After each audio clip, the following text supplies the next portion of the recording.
spending 2 hours staring at the back of someone's bumper isn't the best way to end your day. So Jack in the Box is giving you a bonus with their new Bonus Jack combo. Fries, a drink, and a burger with your choice of 1, 2, or 3 patties, starting at just $4.49. Get so much more. This is the KBLA Sports Minute with Ray Richardson. The Chargers may have made some progress in finding a backup quarterback behind Justin Herbert. Trey Lance, the number 3 pick in the 2021 NFL Draft, was the main story Thursday night in the Chargers' 34-7 preseason win over Detroit in the Hall of Fame game in Canton, Ohio. Lance completed 13 of 20 passes and threw for 2 touchdowns. This is a very important summer for Lance. The Chargers are his 3rd team since he was drafted by San Francisco. Chargers coach Jim Harbaugh is giving Lance another chance. At the moment, Lance is making the most of his opportunity. The Rams play their preseason opener August 9th against Dallas at SoFi Stadium. The LA Sparks are back in action tonight at Seattle. The Sparks have been playing much better lately in the WNBA. They are 6-2 in their last 8. The Dodgers are at Tampa Bay. The Angels are home against the Chicago White Sox. No debates, no speculation, just the info you need. That's your KBLA Sports Minute. I'm Ray Richardson. More news, opinions, and conversation when we come forward on KBLA Talk 1580. Yeah. At KBLA Talk 1580, we're proud to be celebrating 4 years on the air, but we know we could not have made it this far without you.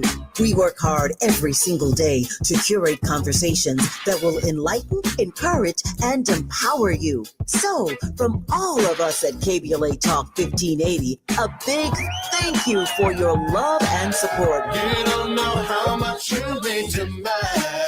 And by the way, if your smartphone did not update automatically, be sure to download our brand new KBLA 1580 app. We think you'll love all the new features, including new ways to send us photos and video in real time. Whenever news breaks, while we're on the air, it's a new dawn, a new day for KBLA Talk 1580. And we're glad you're on this journey with us. You never turned away, you were right there.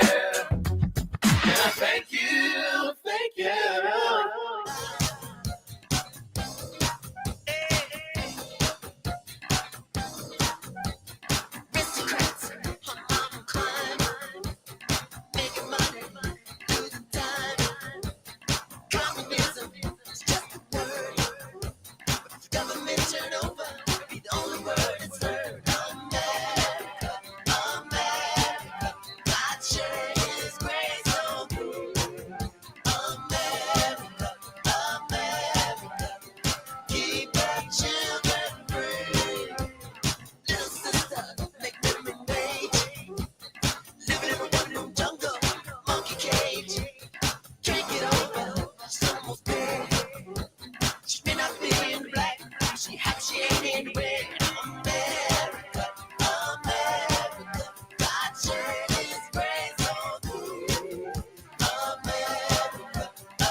I'm Jesse Jackson Jr. Looking forward to the Jesse Jackson Jr. Show on 1580. Today on the Jesse Jackson Jr. Show, we are still reflecting upon what's taking place in the nation and the body politic, and that is the state of Texas and their mid-decade redistricting efforts are now encouraging and creating a tension that's forcing Democratic governors to consider redistricting in their states.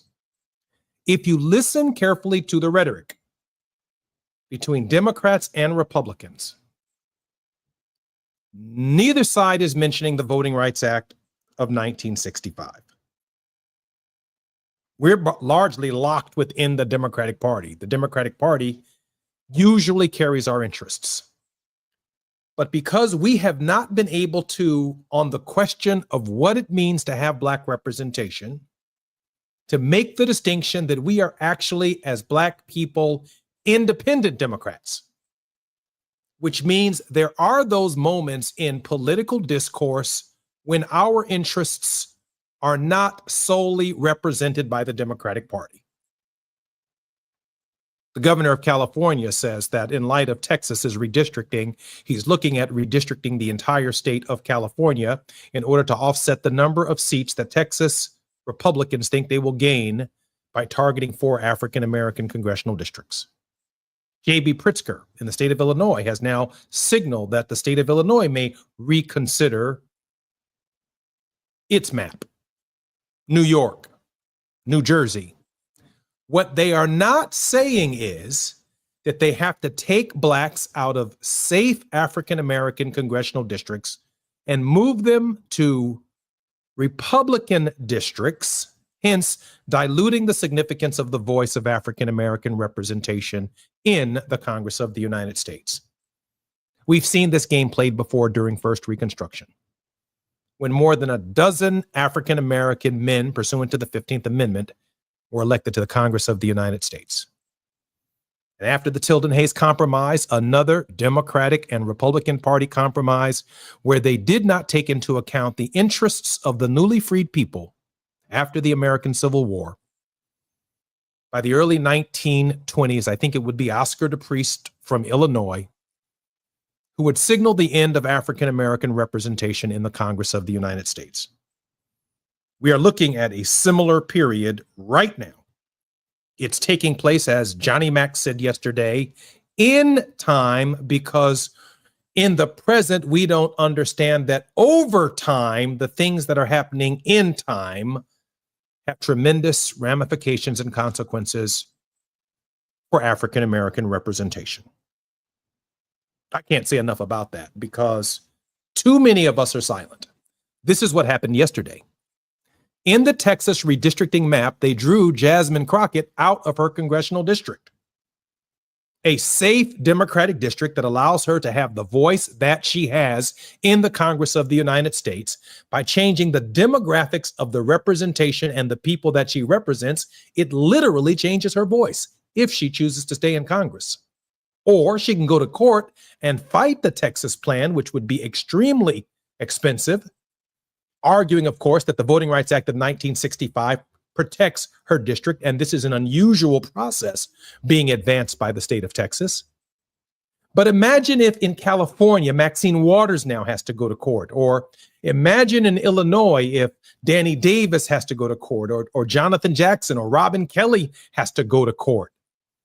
Imagine in the state of New York if Greg Meeks now has to go to court. Imagine in South Carolina if Jim Clyburn has to go to court. Imagine if African Americans in Congress in Alabama, Benny Thompson in Mississippi, African Americans in Georgia, all have to go to court arguing that to pack their districts with MAGA Republicans essentially either changes their voice or they simply can't win in their congressional districts.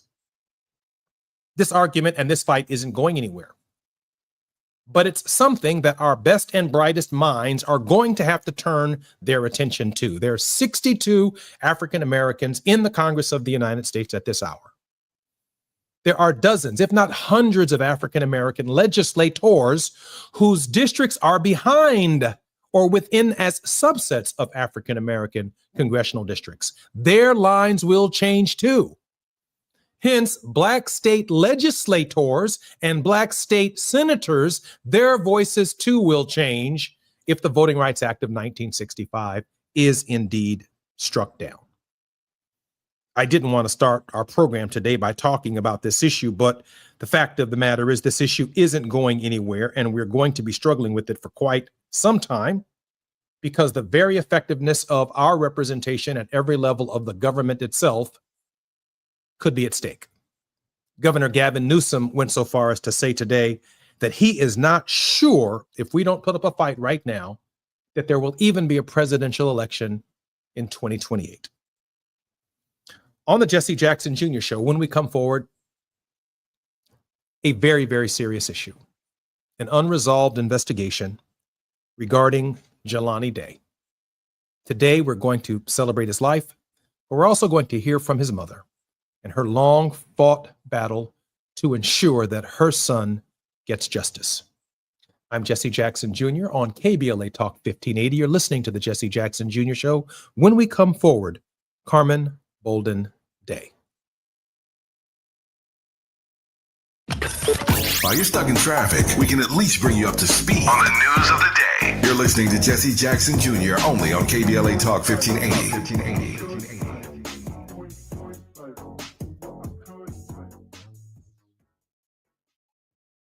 At Charmin, we heard you shouldn't talk about going to the bathroom in public, so we decided to sing about it. Charmin Ultra Strong. You can use less, better than the rest. Charmin Ultra Strong. Your booty past the clean test. Salmon weave texture, it's the best. Study up, teach a lesson on fresh. Your booty past the clean test. Yes, sir. Charmin Ultra Strong. Charmin Ultra Strong with diamond weave texture cleans better than the leading one-ply brand, so you can use less. Enjoy the go with Charmin. Febreze. It's a classic odor tale. You fried fish for dinner, cleaned up, but the smell is still in the house. And the neighbors are coming over for game night. They're on their way. And then you spray Febreze Air Mist. Febreze Air starts working instantly to fight even your toughest odors, so you go from fish to fresh like that. Now, all you have to worry about is Pam cheating at charades. Breathe happy, Febreze, la la la la la. What about you? Yeah. At KBLA Talk 1580, we're proud to be celebrating 4 years on the air, but we know we could not have made it this far without you. We work hard every single day to curate conversations that will enlighten, encourage, and empower you. So, from all of us at KBLA Talk 1580, a big thank you for your love and support. You don't know how much you mean to me. And by the way, if your smartphone did not update automatically, be sure to download our brand new KBLA 1580 app. We think you'll love all the new features, including new ways to send us photos and video in real time. Whenever news breaks, while we're on the air, it's a new dawn, a new day for KBLA Talk 1580. And we're glad you're on this journey with us. You never turned away, you were right there. Thank you, thank you. Hi, everyone. My name is Raquel Graham, and I have a big announcement to make. I have my own radio show. It debuts on KBLA 1580 on August 2nd, and it is called Entrepreneuring. I'm an inventor, a Shark Tank winner, entrepreneur for over a decade, and a proud mom of 2. I created this show because I know firsthand that entrepreneurship doesn't have just one look. Entrepreneuring celebrates what building a business really looks like. Big, medium, small, and micro. Some of us are running multi-million-dollar operations. Some of us are braiding hair in our kitchens. We're bakers, grant writers, laundromat owners, event promoters. Mark your calendars. Please tune in August 2nd, KBLA 1580 at 1 p.m. Pacific time. No question is too big or small. Let me know what you'd like for me to cover. See you then. Spending 2 hours staring at the back of someone's bumper isn't the best way to end your day. So Jack in the Box is giving you a bonus with their new Bonus Jack Combo. Fries, a drink, and a burger with your choice of 1, 2, or 3 patties, starting at just $4.49. Get so much more. Become a U.S. citizen with the help of the Los Angeles Public Library. Get free and confidential information on immigration and citizenship. Visit lapl.org/NAI to find your nearest library, or call us at 213-228-7390. That's lapl.org/NAI or 213-228-7390 and start your path to becoming a U.S. citizen with the help of the Los Angeles Public Library. Call 213-228-7390 or visit lapl.org/NAI. Some things can steal your sunshine. Ugh, I just got my hair done. Sorry, the cooler's broken. Anyone see my flip-flops? Anyone? But COVID-19 can steal a lot more. I just took a COVID test. Ugh.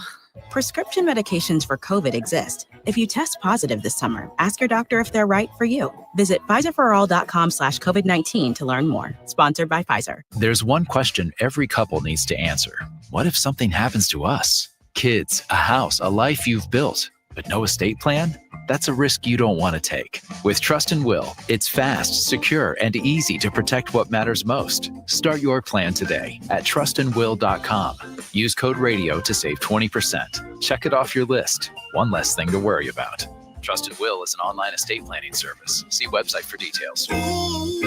Justin Will. Now back to more of Jesse Jackson Jr. on KBLA Talk 1580.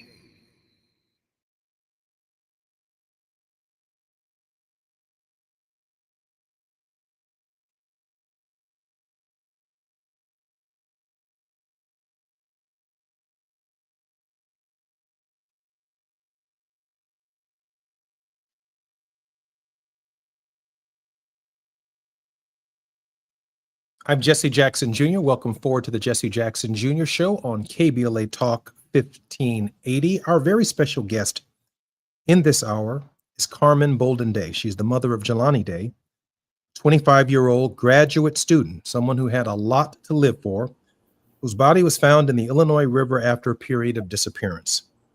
She's been actively seeking answers and justice for her son, believing that his death was not a suicide as authorities initially suggested. Carmen has publicly spoken out about the condition of Jelani's body, which was found with missing organs and facial features, and has questioned the police investigation itself. She's also highlighted the disparity in media attention given to her son's case compared to other missing person cases like Gabby Petito.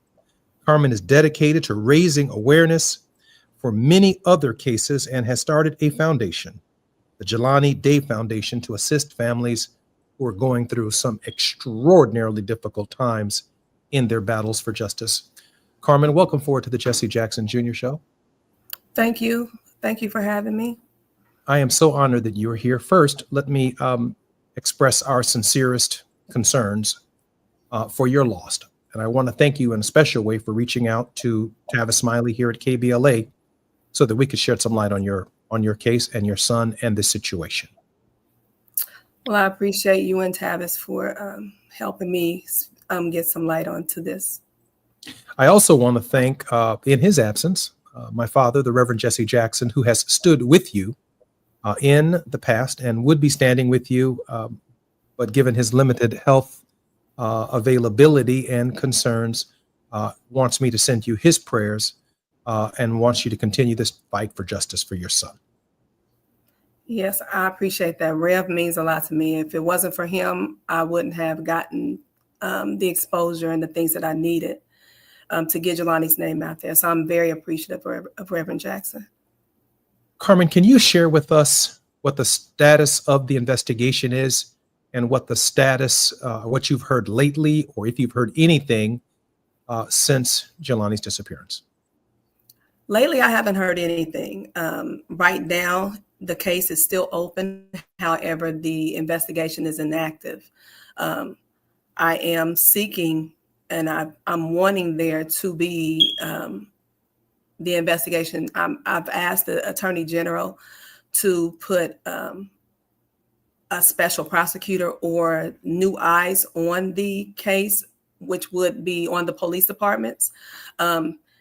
Per the Attorney General, he can't help me with any of this. So I am needing assistance. I'm needing guidance to know what it is that I can do and who I can get to help me. I'm reached out to the governor, the lieutenant governor.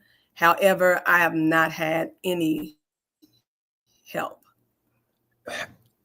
Carmen, has the investigation yielded any new evidence? Have any people stepped forward? Anyone with a narrative, a story that might shed some light on what could have happened? No, not as I know of. Everything when there has been individuals that quote unquote leads, the police say that they amount to nothing, that they go anywhere, that they don't go anywhere. However, there are things that I have pointed out to them that should be investigated, and they have not been. For example? Jelani's car, the YMCA where the car was found, when that car was found that evening, per the police, the video cameras at that YMCA did not work. However, on September the 4th, I found out that those video cameras work. We did retrieve video. I did tell the police that they needed to go back and they needed to retrieve it.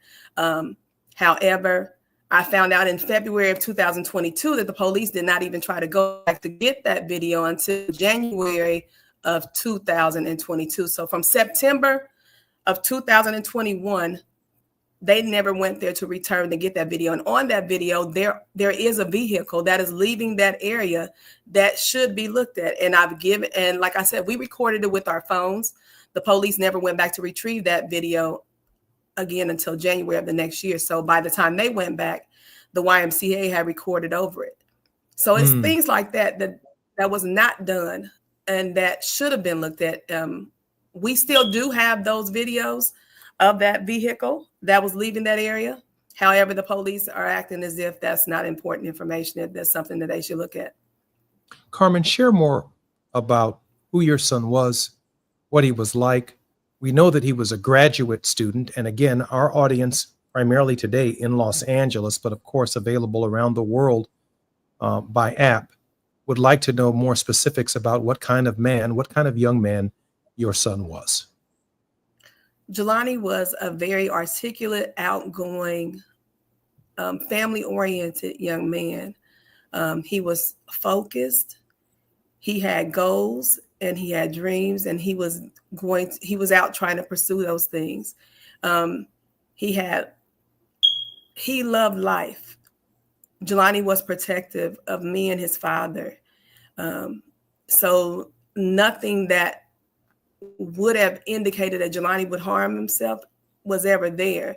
Jelani wouldn't have harmed himself. He had no kind of mental health history. Jelani was very, very, very lively. He enjoyed being around his family and friends.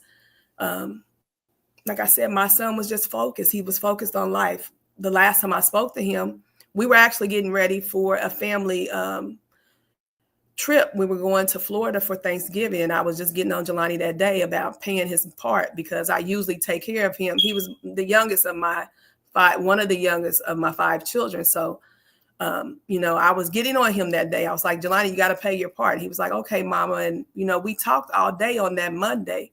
So there was nothing wrong with Jelani that Jelani would have done anything to himself. I'm so sorry. I'm so sorry to hear that.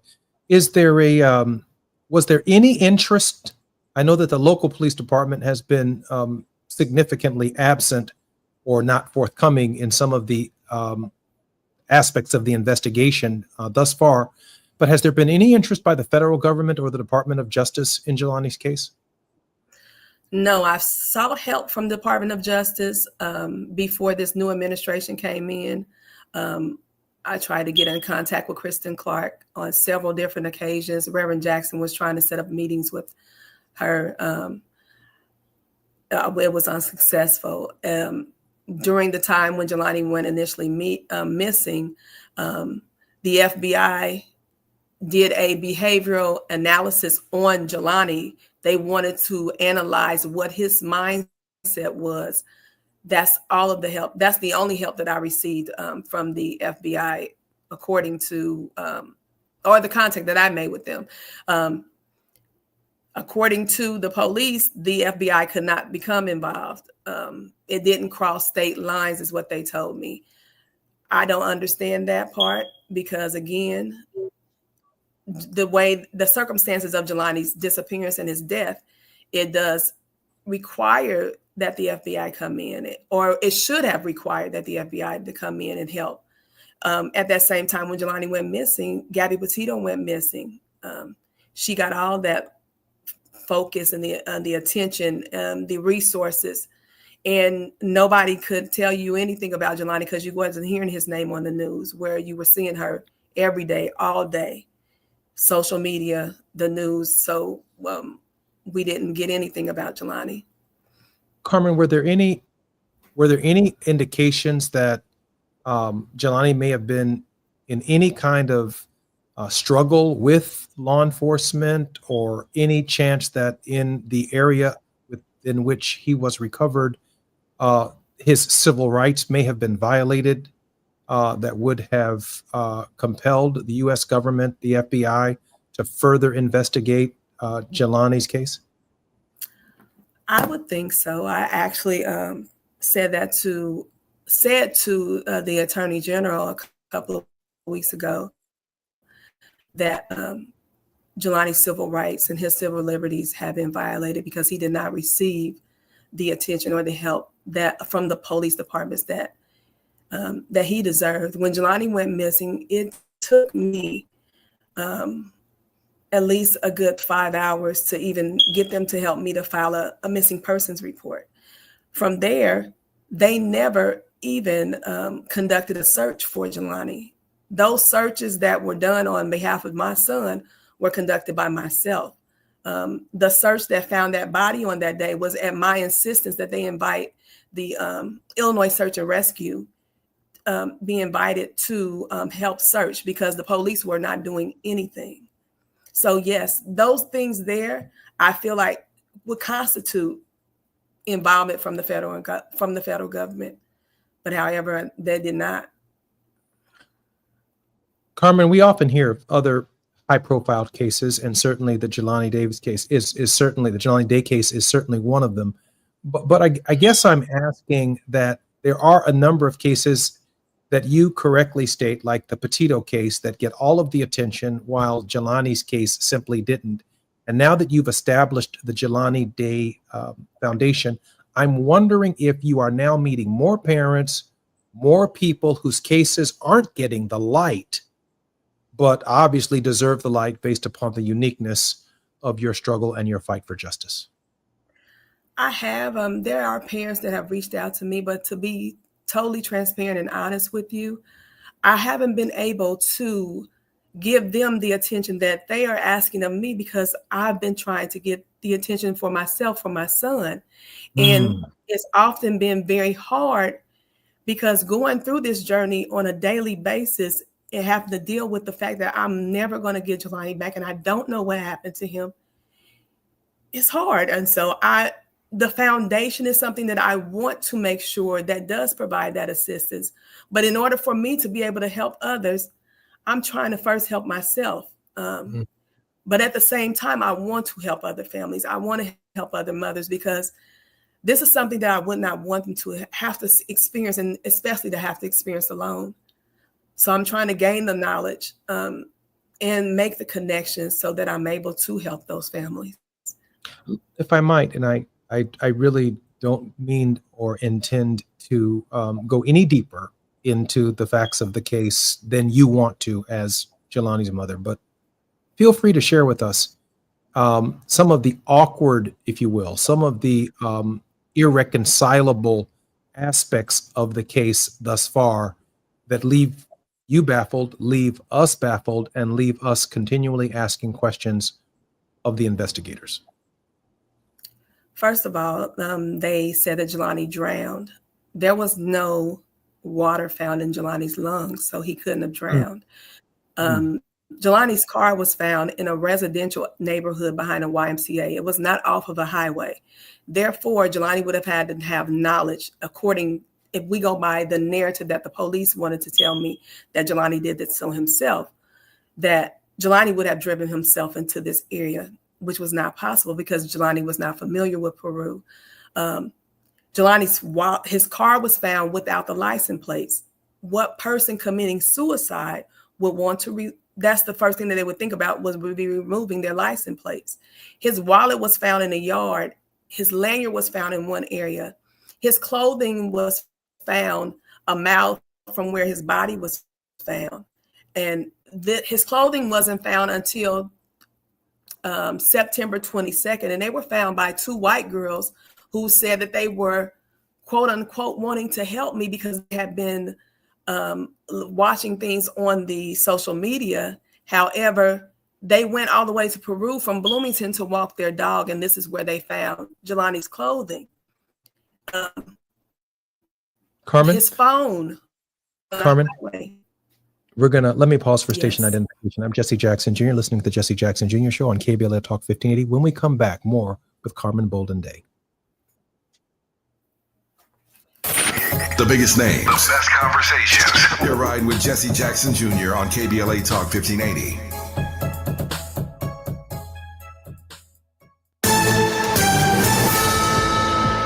I'm Amber Payton with BIN News Now. Former President Joe Biden says minority communities are under attack by the Trump administration. You know, they're doing it all too often with the help of a Congress that's just sitting on the sideline. Speaking at the annual gala of the National Bar Association, which is the nation's oldest and largest network of Black legal professionals, Biden warned that gains made during his term are being rolled back and called the current fight the most serious since the 1960s. Prosecutors want a longer prison sentence for Sean Diddy Combs, who was convicted on 2 counts of transporting for prostitution. He faces up to 10 years per count. They're also fighting his request for $50 million bail ahead of his October 3rd sentencing. And Black Illinois Congressman Danny Davis is retiring at 83 and will not seek a 16th term. He's endorsing State Senator LaShawn Ford to succeed him. Get BIN News now on demand 24/7 on the iHeartRadio app. Spending 2 hours staring at the back of someone's bumper isn't the best way to end your day. So Jack in the Box is giving you a bonus with their new Bonus Jack Combo. Fries, a drink, and a burger with your choice of 1, 2, or 3 patties, starting at just $4.49. Get so much more. This is the KBLA Sports Minute with Ray Richardson.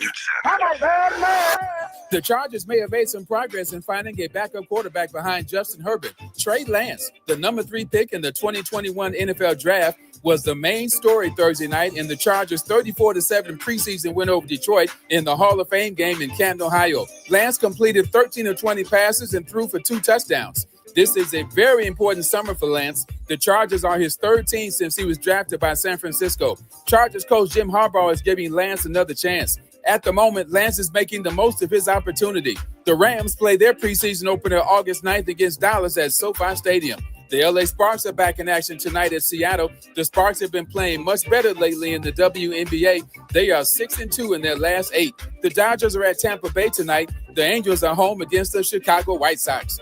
No debates, no speculation, just the info you need. That's your KBLA Sports Minute. I'm Ray Richardson. More news, opinions, and conversation when we come forward on KBLA Talk 1580.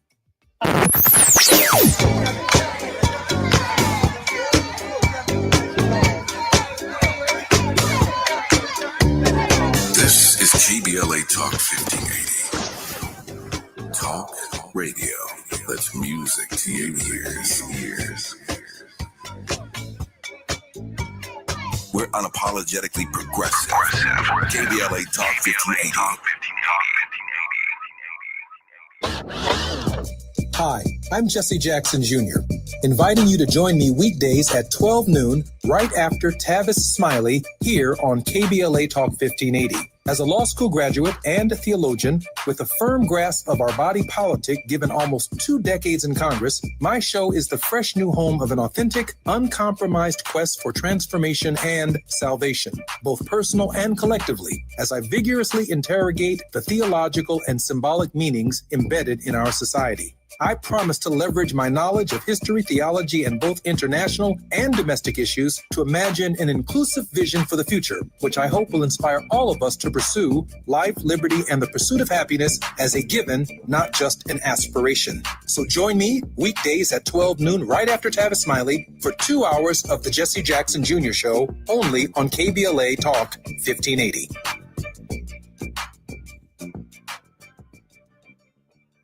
Become a U.S. citizen with the help of the Los Angeles Public Library. Get free and confidential information on immigration and citizenship. Visit lapl.org/NAI to find your nearest library or call us at 213-228-7390. That's lapl.org/NAI or 213-228-7390 and start your path to becoming a U.S. citizen with the help of the Los Angeles Public Library. Call 213-228-7390 or visit lapl.org/NAI. At KBLA Talk 1580, we aim to foster enlightening, sustainable, restorative dialogue, and we welcome unapologetically progressive viewpoints that empower fellow citizens. We are now accepting submissions for KBLA Talk 1580 guest editorials like this one. For the KBLA Talk 1580 guest editorial, I'm Martin Gordon, chair of the Pasadena Community Coalition. Recently, I listened to a Tavis Smiley show conversation with James Farr. James said something that caught me off guard. Black out out that Dina is gone. My community is being murdered. I said murdered. All you have to do is go to our website homepage at kbla1580.com and click on the icon that says KBLA Guest Editorials to learn more about our editorial standards and content submission guidelines. As long as the topic aligns with our mission, we are happy to review your submission and consider it for broadcast. We can't make any promises, but we want to amplify progressive perspectives that are community-focused and solution-oriented. So go to KBLA1580.com right now to download all the information you need about our guest editorials. At KBLA Talk 1580, we've got your black. You're listening to Jesse Jackson Jr. on KBLA Talk 1580.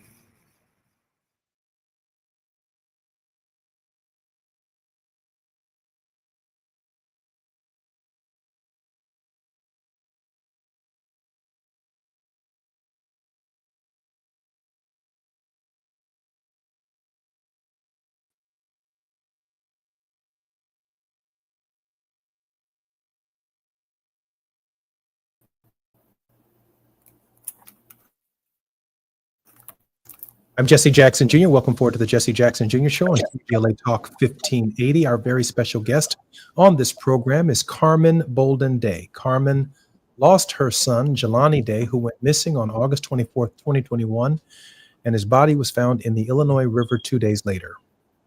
Carmen Bolden Day suspects foul play in her son's death and believes the police investigation was inadequate. She's publicly discussed the disturbing condition of Jelani's body, including the absence of organs and facial features. She's used social media, interviews, and public appearances to raise awareness about Jelani's case and advocate for justice. Carmen has publicly discussed everything that she can as a mother, and therefore everything that we know tears at our very hearts about her loss. She's used everything, social media, interviews, public appearances to raise awareness about Jelani's case and advocate for justice. And now she is on the Jesse Jackson Jr. Show, asking for all of our help. Carmen, welcome forward to the Jesse Jackson Jr. Show. Thank you for having me. Carmen, how can we support the Jelani Day Foundation? One way you can support is through right now we're looking for funding. So we're trying to raise money for the Jelani Day Foundation in order for us to be able to make sure that we're able to help families. So we are asking people to donate. You can donate by going to our website, which is the JelaniDayFoundation.org. On that website, there is a link where they can donate. We just need all of the help that we can right now to make sure that the Jelani Day Foundation is the foundation that when you think of Jelani, when you think of missing people, you will see Jelani Day. I want Jelani Day to be the missing people what Susan B. Komen is to breast cancer. That's how large I want Jelani and effective and impactful that I want Jelani to be. So proud that you're remembering him in this way and with the intent to help lots and lots of people. So we're going to come back several times between now and the end of our show to the JelaniDayFoundation.org. I believe it's the JelaniDayFoundation.org. There is a link on the website where you can give individual contributions. And of course, they accept contributions from corporations. They accept contributions from not-for-profits, and they accept contributions from average, ordinary people, no matter how small, no matter how big. The Jelani Day Foundation is an important part of all of our lives because Jelani was involved in mankind. Jelani was a part of us, and no man's death diminishes me, or every man's death diminishes me, because we are all involved in this struggle together. Carmen, you've got to know that our love is with you. In reading some aspects of Jelani's life, he was a graduate student. What was he studying? He was studying speech pathology. He was going to school to be a speech pathologist. He wanted to be Dr. Jelani Day. He wanted to be Dr. Jelani Day. So was he in a PhD program, a master's program? He was in his master's program. Yes, he was. But with a future in pursuing possibly he was in the graduate program. He had already received his white coat. So he was starting his clinicals to go in to be a doctor. Yes, sir. And so no, please just call me Jesse. So the circumstances of someone who has aspirations tied to helping other people, tied to speech pathology, meaning studying the speech of other people, the idea that suddenly he felt so bad about himself or his condition that he would take his own life is just almost patently absurd. It's just plain asinine to even think that Jelani would want to hurt himself. Jelani had too much to live for. Too much to live for. At the time, Jelani's father had cancer, and I have 5 children. Jelani, I have 3 boys. Jelani was the closest match to his dad. Jelani was coming to take his dad to his doctor's appointments. Jelani was coming home just to take my mom's garbage out. So Jelani was not going to do anything to harm himself, especially when this was going on. He was the closest match, like I said, to his father. So they wanted their dad to get better. So there was nothing that Jelani wouldn't have done to make sure that that happened.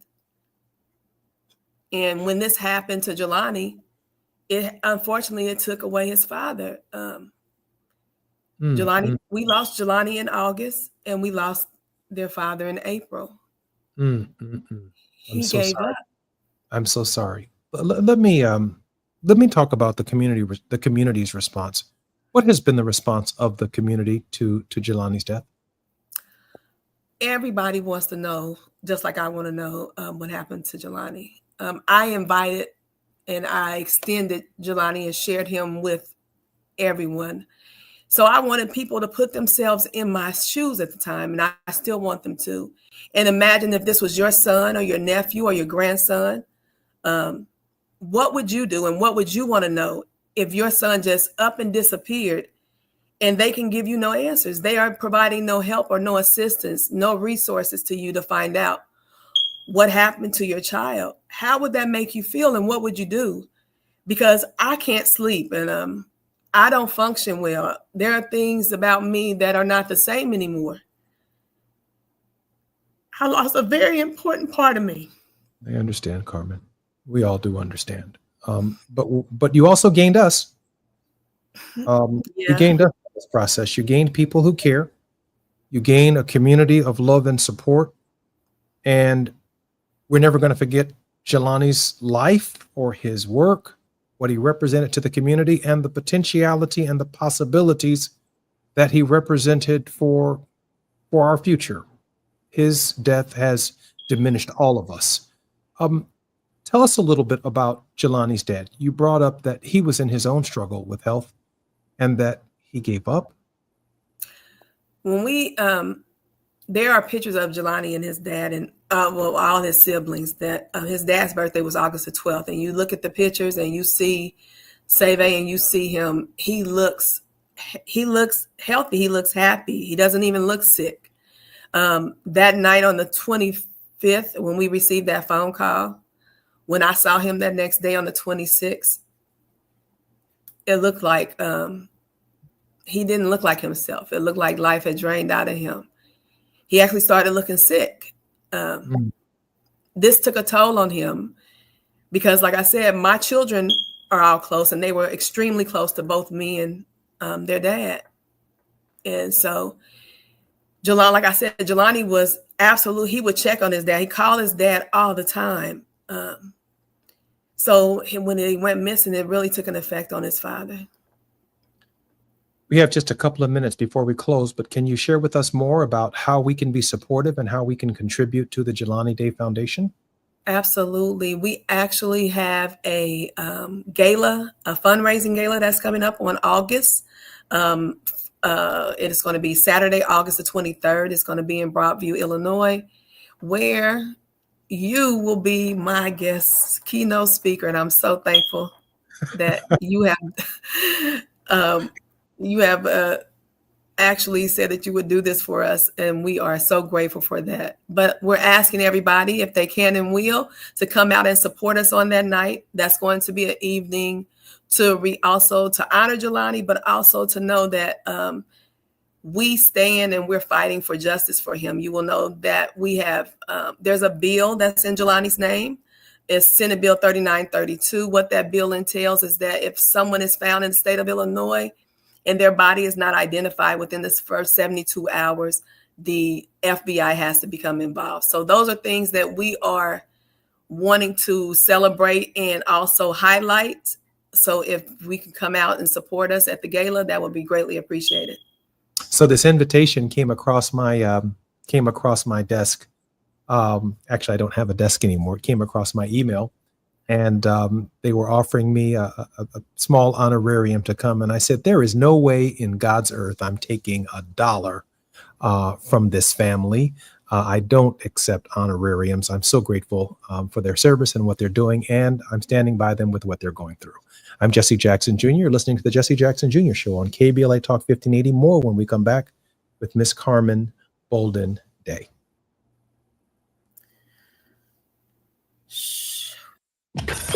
While you're stuck in traffic, we can at least bring you up to speed on the news of the day. You're listening to Jesse Jackson Jr. only on KBLA Talk 1580.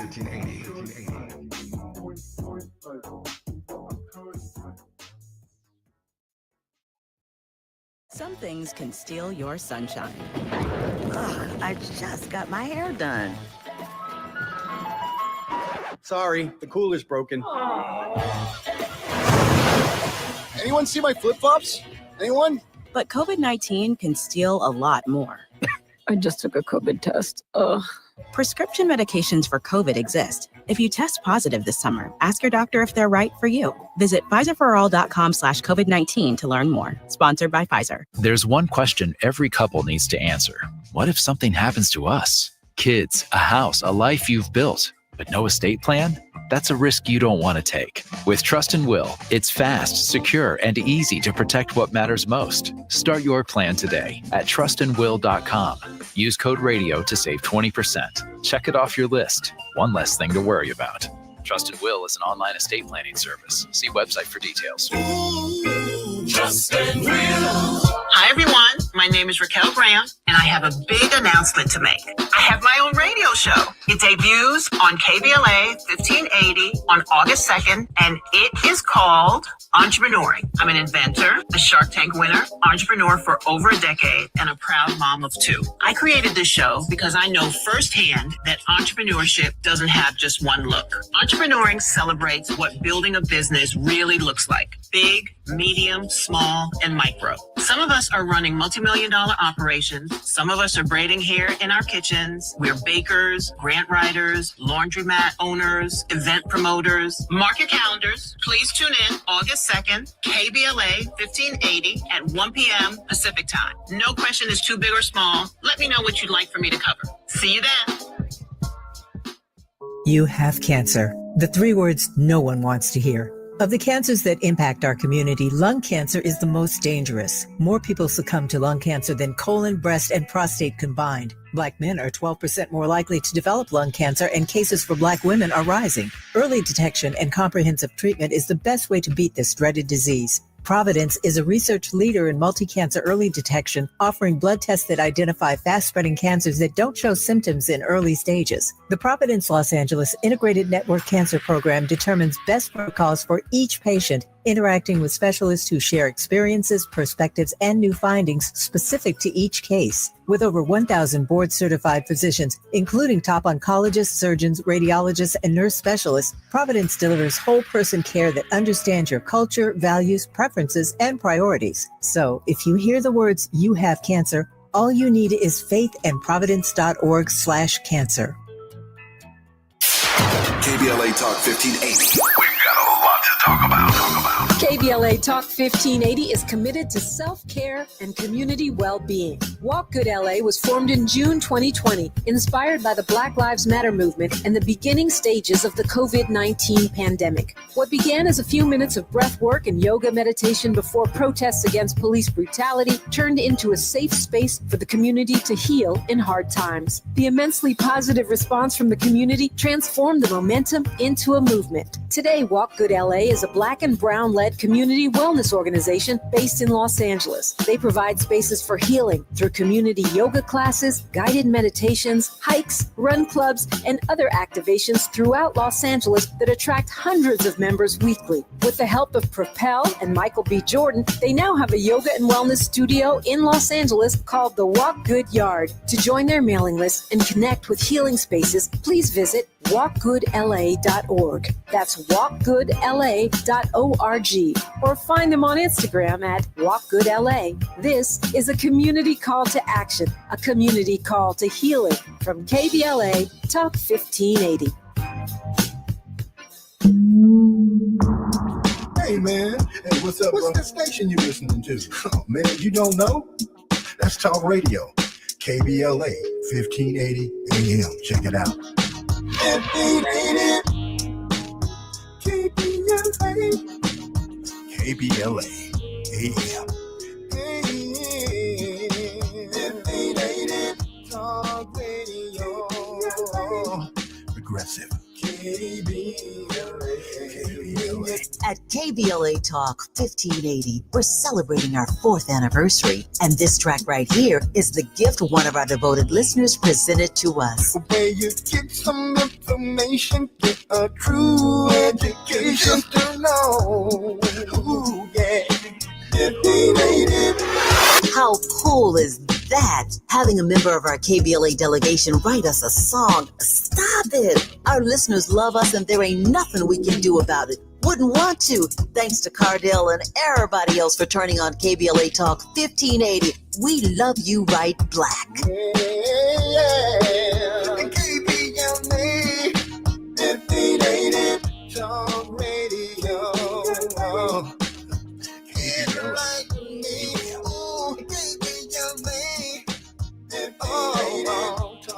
Radio. Progressive. KBLA.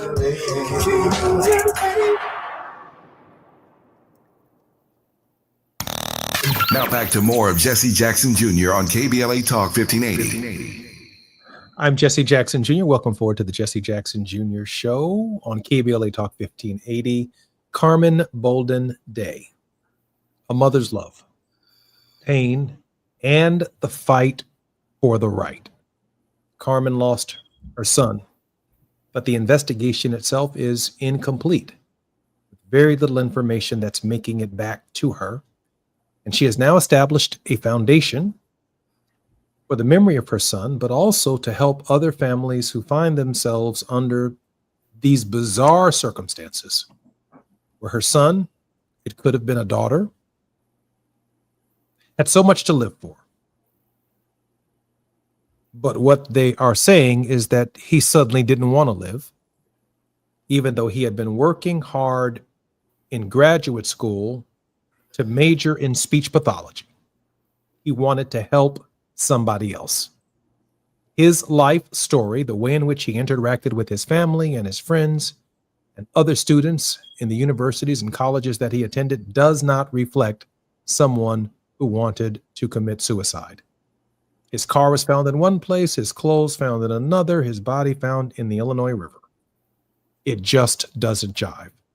And I will be the guest speaker at Jelani Day Foundation Gala to help them raise money to bring more attention to this cause.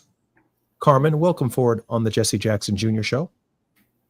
Thank you again for having me. Carmen, tell me about your postcard campaign.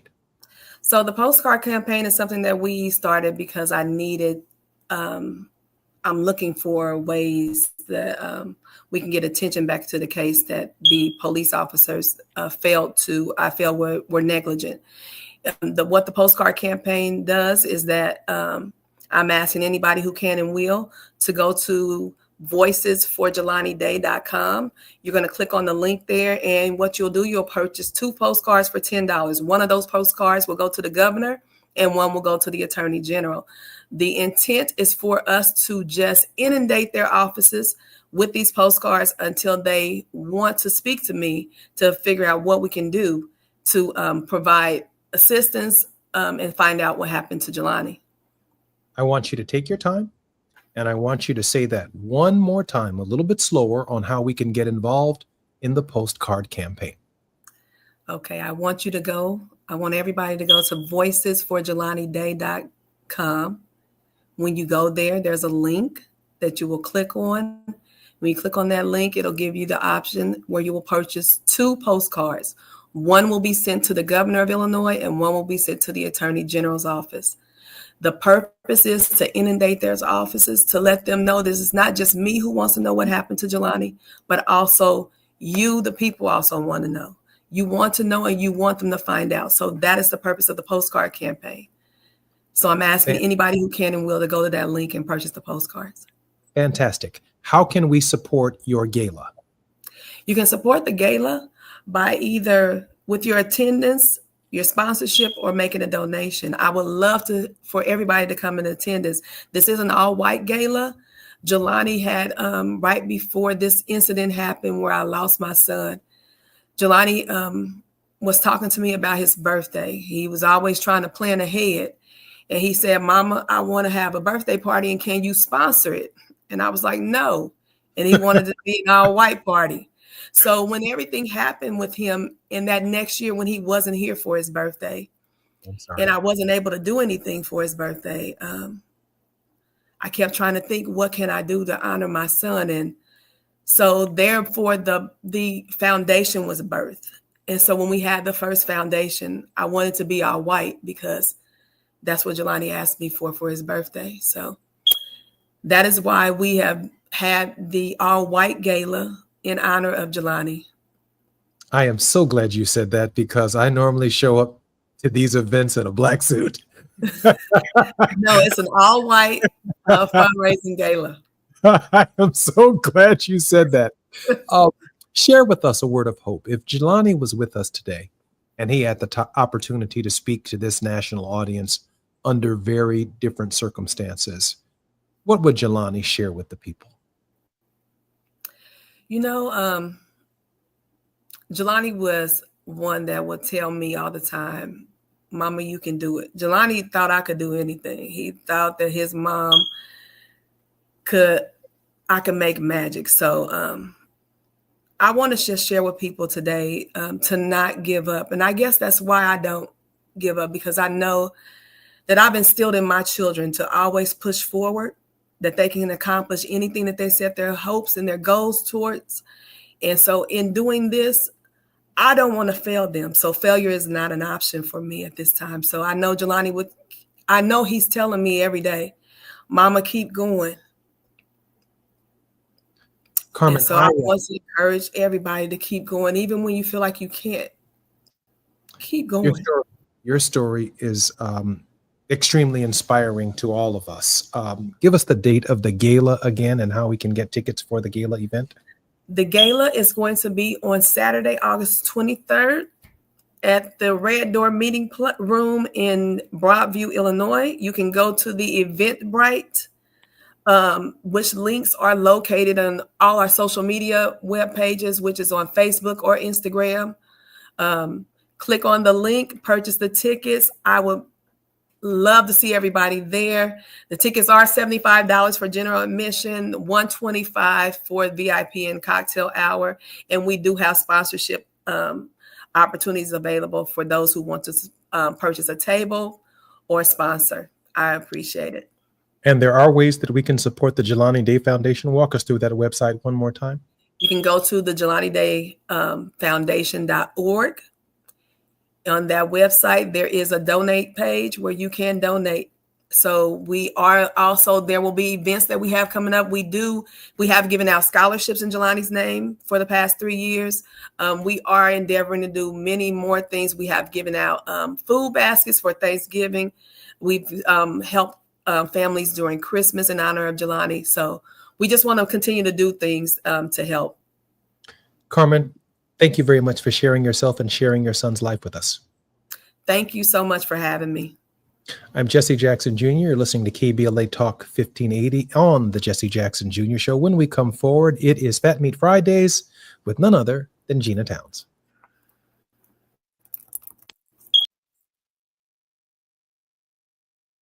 KBLA 1580 Santa Monica. I'm Amber Payton with BIN News Now. Former President Joe Biden says minority communities are under attack by the Trump administration. You know, they're doing it all too often with the help of a Congress that's just sitting aside. Speaking at the annual gala of the National Bar Association, which is the nation's oldest and largest network of Black legal professionals, Biden warned that gains made during his term are being rolled back and called the current fight the most serious since the 1960s. Prosecutors want a longer prison sentence for Sean Diddy Combs, who was convicted on 2 counts of transporting for prostitution. He faces up to 10 years per count. They're also fighting his request for $50 million bail ahead of his October 3rd sentencing. And Black Illinois Congressman Danny Davis is retiring at 83 and will not seek a 16th term. He's endorsing State Senator LaShawn Ford to succeed him. Get BIN News Now on demand 24/7 on the iHeartRadio app. Spending 2 hours staring at the back of someone's bumper isn't the best way to end your day. So Jack in the Box is giving you a bonus with their new Bonus Jack combo. Fries, a drink, and a burger with your choice of 1, 2, or 3 patties, starting at just $4.49. Get so much more. This is the KBLA Sports Minute with Ray Richardson. The Chargers may have made some progress in finding a backup quarterback behind Justin Herbert. Trey Lance, the number 3 pick in the 2021 NFL Draft, was the main story Thursday night in the Chargers' 34-7 preseason win over Detroit in the Hall of Fame game in Canton, Ohio. Lance completed 13 of 20 passes and threw for 2 touchdowns. This is a very important summer for Lance. The Chargers are his 3rd team since he was drafted by San Francisco. Chargers coach Jim Harbaugh is giving Lance another chance. At the moment, Lance is making the most of his opportunity. The Rams play their preseason opener August 9th against Dallas at SoFi Stadium. The LA Sparks are back in action tonight at Seattle. The Sparks have been playing much better lately in the WNBA. They are 6-2 in their last 8. The Dodgers are at Tampa Bay tonight. The Angels are home against the Chicago White Sox. No debates, no speculation, just the info you need. That's your KBLA Sports Minute. I'm Ray Richardson. More news, opinions, and conversation when we come forward on KBLA Talk 1580.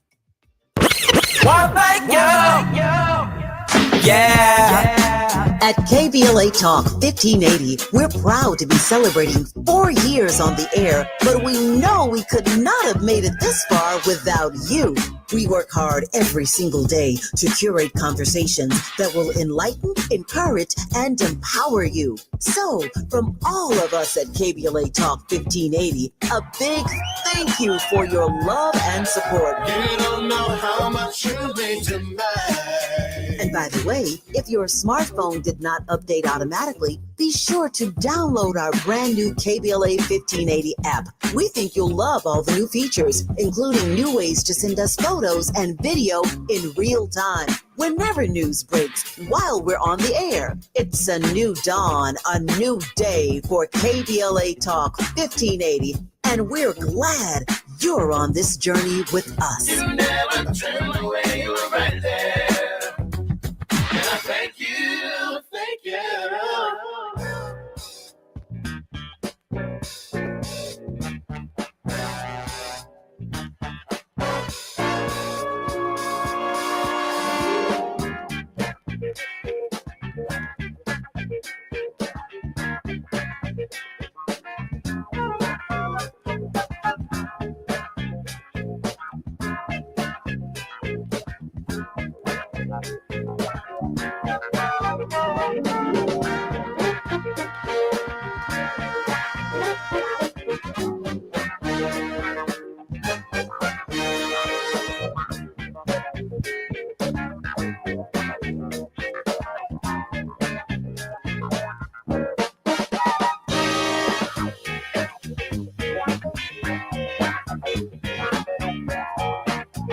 Jesse Jackson Jr. Looking forward to the Jesse Jackson Jr. Show, and welcome to Fat Meat Fridays, where the executive producer of our show and the creator of our show, Gina Towns, who is the president and CEO of 519 Productions and the executive producer of the show, graduated from Hampton University with a degree in mass media arts and journalism. Gina has also earned her master's in theology and social justice from Princeton Theological Seminary.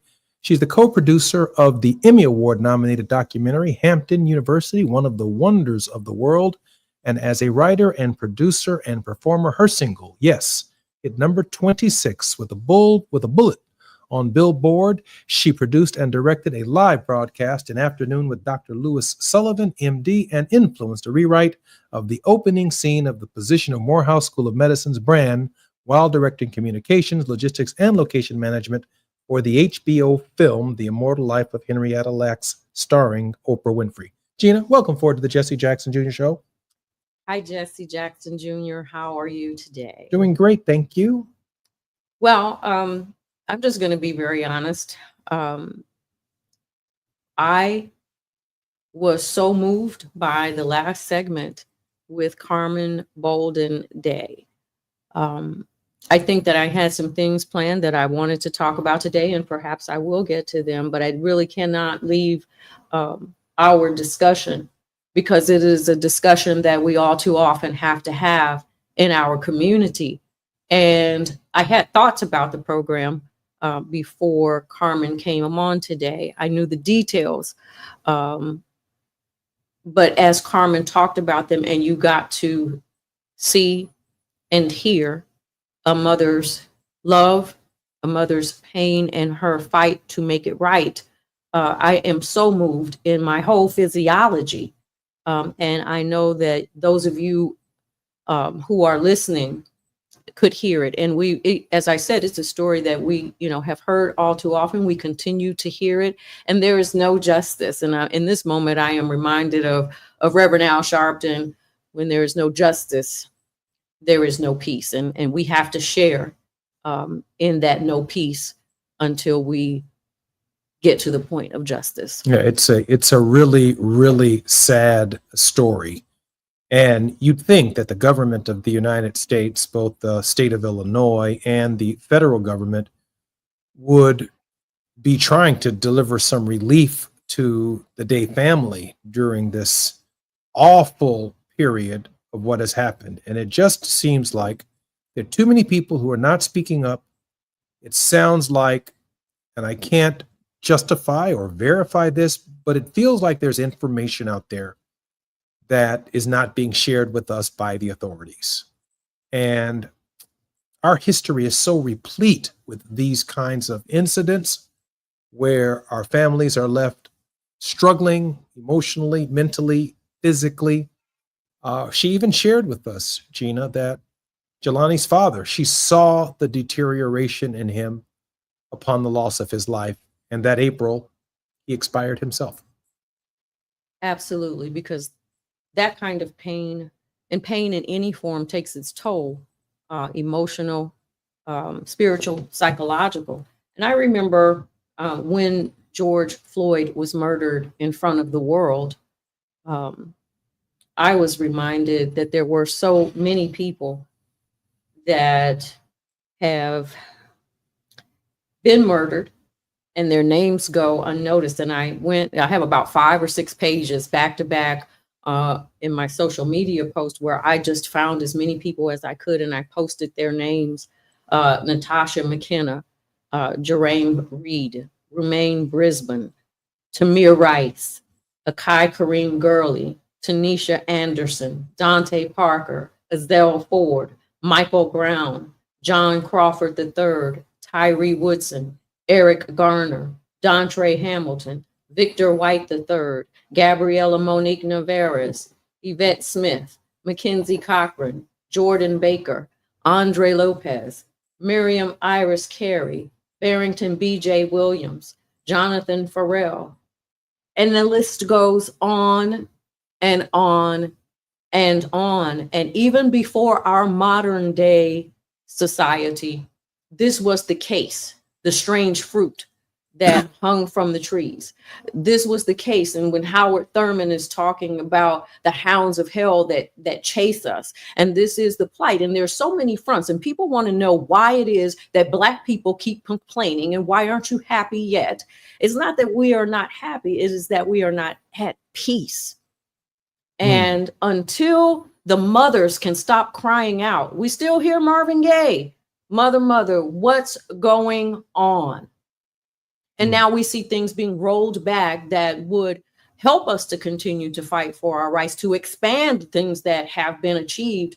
But this is what has been talked about. And I talked about this a little bit last week, that people on the show and in general are beginning to call it what it is a present evil. I'm Jesse Jackson Jr. You're listening to the Jesse Jackson Jr. Show on KBLA Talk 1580. When we come forward, more on Fat Meat Fridays with Gina Towns.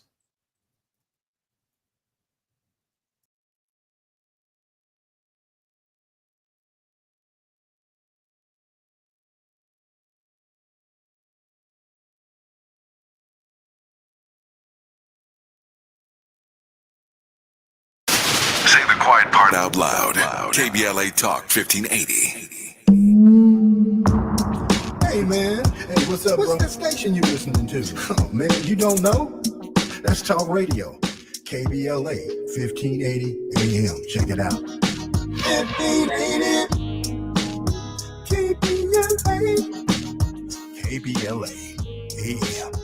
1580 Talk Radio. Progressive. At KBLA Talk 1580, we're celebrating our 4th anniversary, and this track right here is the gift one of our devoted listeners presented to us. Where you get some information, get a true education to know. Ooh, yeah. 1580. How cool is that? Having a member of our KBLA delegation write us a song. Stop it! Our listeners love us and there ain't nothing we can do about it. Wouldn't want to. Thanks to Cardell and everybody else for turning on KBLA Talk 1580. We love you right black. KBLA 1580 Talk Radio. Talk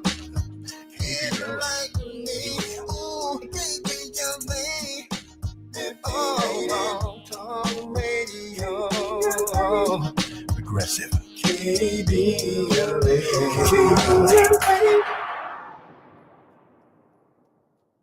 At Charmin, we heard you shouldn't talk about going to the bathroom in public, so we decided to sing about it. Charmin Ultra Strong. You can use less, better than the rest. Charmin Ultra Strong. Your booty past the clean test. Salmon weave texture, it's the best. Study up, teach a lesson all fresh. Your booty past the clean test. Yes, sir. Charmin Ultra Strong. Charmin Ultra Strong with diamond weave texture cleans better than the leading one-ply brand, so you can use less. Enjoy the go with Charmin. Some things can steal your sunshine. Ugh, I just got my hair done.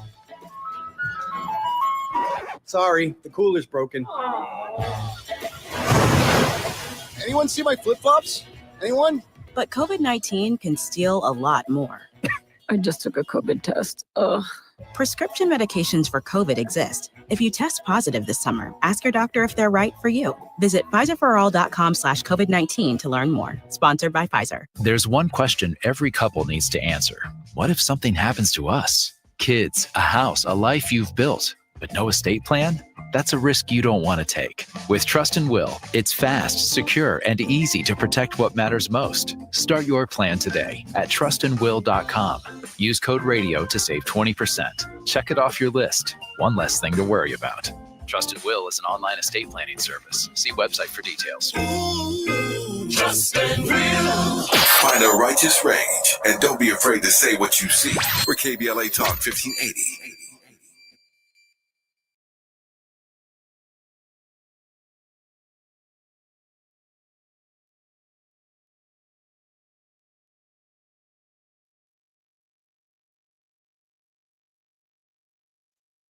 I'm Jesse Jackson Jr. Welcome forward to the Jesse Jackson Jr. Show on KBLA Talk 1580.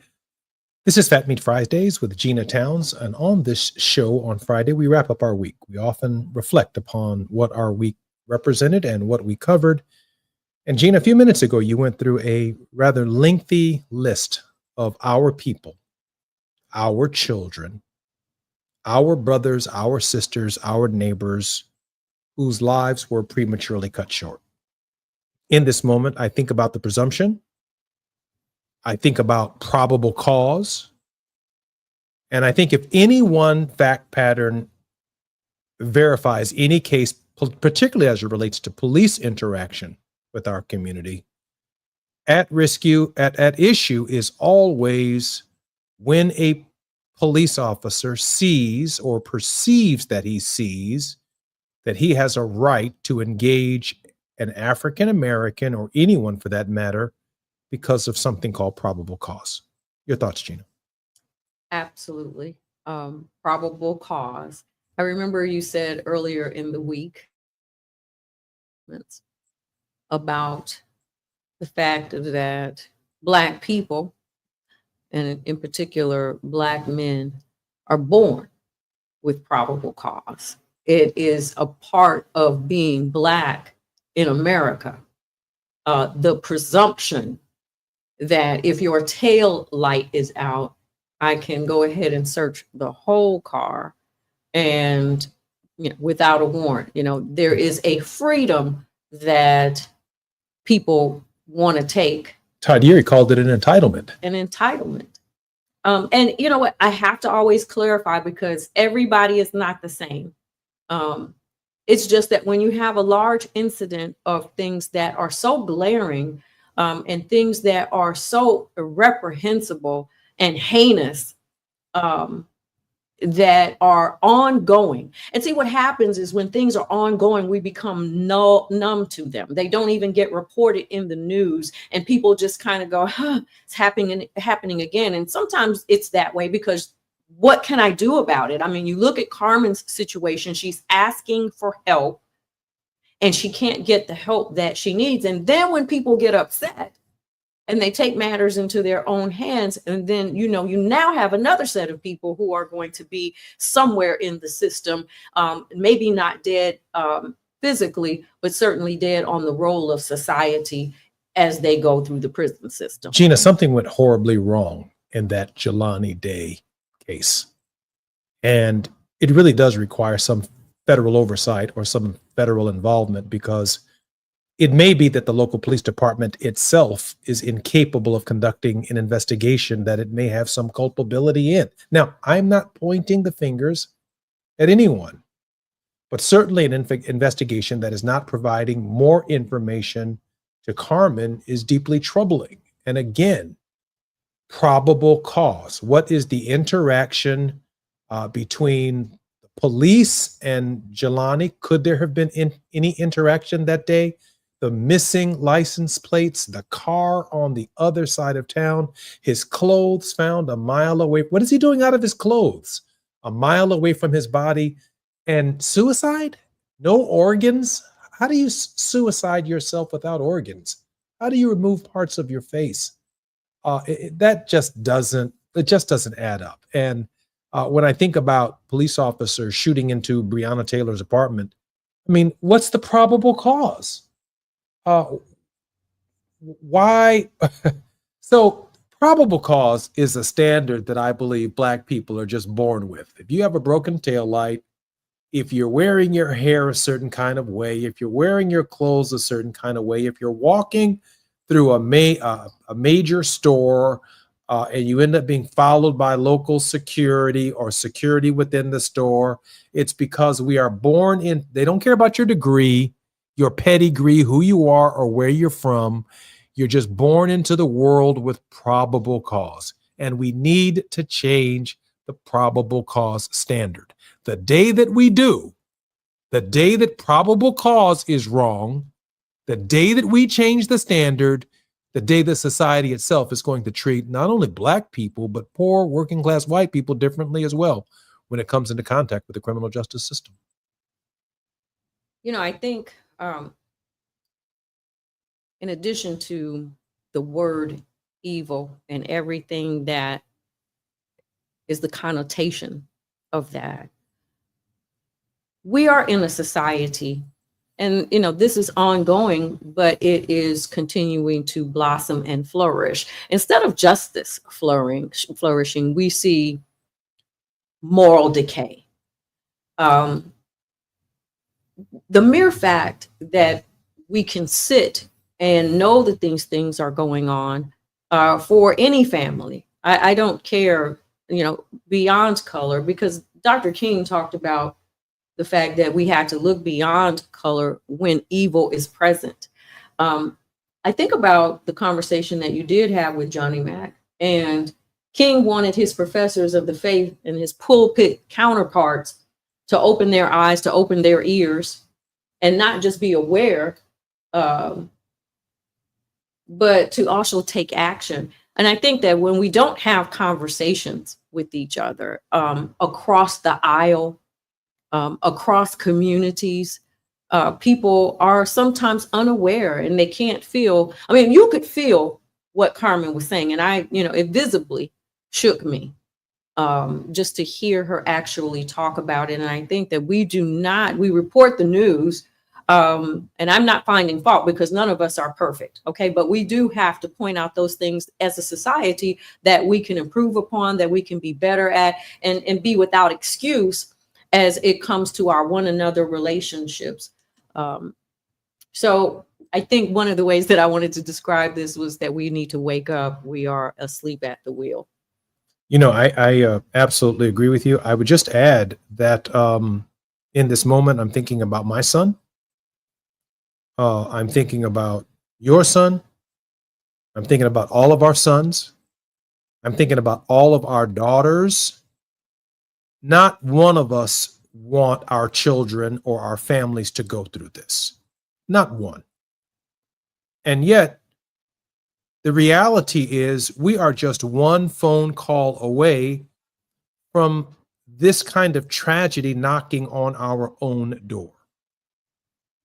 So what is it? What is it that makes us live our lives every single day with the worry and the anxiety that our children may not be coming home tonight? That's absolutely the case. You do have to train your children in a different way and in a different fashion, and especially now. I have talked to my grown children because I am not there to watch over them. But hopefully, you have trained your kids. That's all of us. Hopefully, we have trained our children to be wise in the things that they're doing, and to not take for granted, because the days are not just evil. The days are retro in some ways for us right now. And so you don't want to live a life where you're in fear all the time, but definitely wisdom is always appropriate. And what does that mean? That's a good question. What does it mean? Well, I trained especially my son, when he was 14, we went out driving. I was teaching him how to drive at that time. He had 15, he had his learner's permit, and we pulled over a county sheriff, and I said, do you mind if I train my son a little bit with you, sir? And he says, well, sure. And I said, well, so what do you call him, son? And he says, Sheriff, sir. And I said, correct. I said, if he was a police officer, then you would say officer, sir. If he's a trooper, you say trooper, sir. You keep your hands here at 10 and 2. And, you don't reach for anything. You ask for permission for everything. And the sheriff was like, my gosh, I've never seen anybody doing this before. I said, oh, this is normal in the community that I'm from. And in fact, for my own self, I have been profiled and pulled over.